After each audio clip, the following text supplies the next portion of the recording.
Hey, what's up, everybody? It's Kareem, Copeland, and Pete Dougherty from the Green Bay Press-Gazette.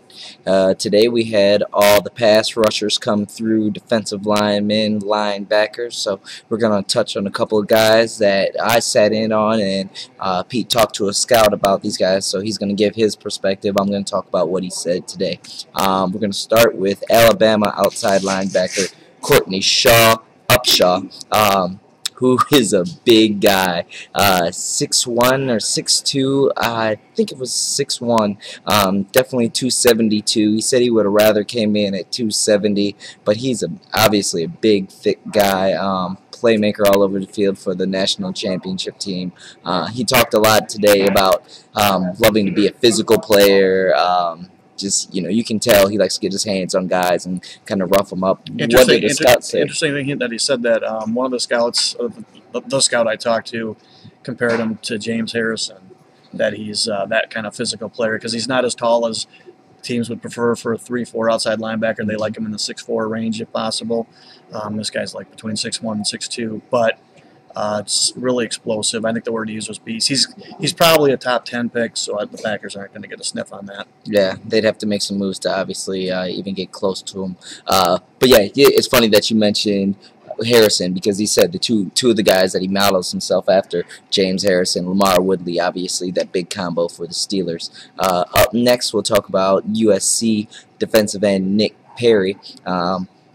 Said he's talked to Clay Matthews not too long ago, said he admires his game, kind of would like to be, the next big USC defender to kind of come out and really have an impact on the league. But the thing that really stood out, a lot of people think the Packers might be involved with him for the fact that he's one of those guys that seems to be able to fit into that 3-4 outside linebacker. And he said specifically today that he'd rather play with his hand in the dirt. He'll do what, any NFL teams puts him as, but at the same time, his preference would be to be in a defensive end position. They're talking about him as being a later first rounder. Based on what the scout said, I'd be surprised if the Packers have much interest in him. He said this guy's got all the natural ability to play a 3-4 outside linebacker, has all the talents, the quickness, the speed, but there's just the passion isn't there, and he really questioned. He thinks the guy's going to end up being a dog. He called him what was the fool's gold, that somebody's going to pick him high and regret that they did. It's an interesting thing on Nick Perry. Up next, Illinois defensive end Whitney Mercilus. This guy put up sick numbers this year, 16 sacks, I think 22.5 tackles for loss, 9 forced fumbles. But it's the first time he did that. The year before, you look back, he only had 1 sack, only a couple pressures, nowhere near the kind of numbers that he put up as a junior. And so the big question with him today was, so are you a one-year wonder? And, he kind of took a little offense to that and said, I don't want to get that label because once you do, it kind of sticks with you. He said it just kind of took him time to kind of learn and get into the system.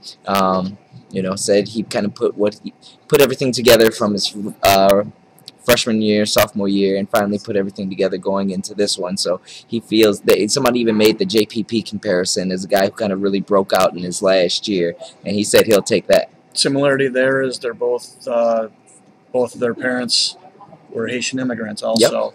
Yep. But the scout I talked to also did not like him. It sounds like this guy Mercilus, Ming the Mercilus, could go. He could easily, he could be a mid-first round pick, maybe even that high.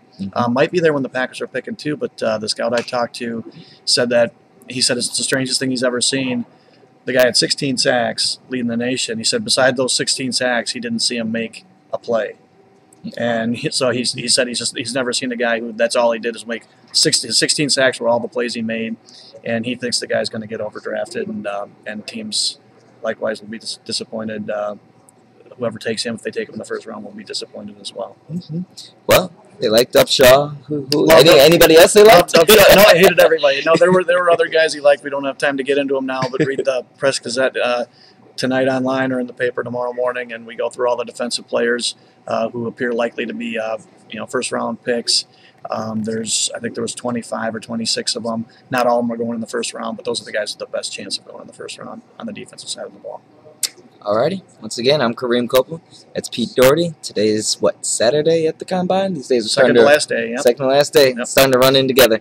And we'll have one more from you for you guys tomorrow. And we're out.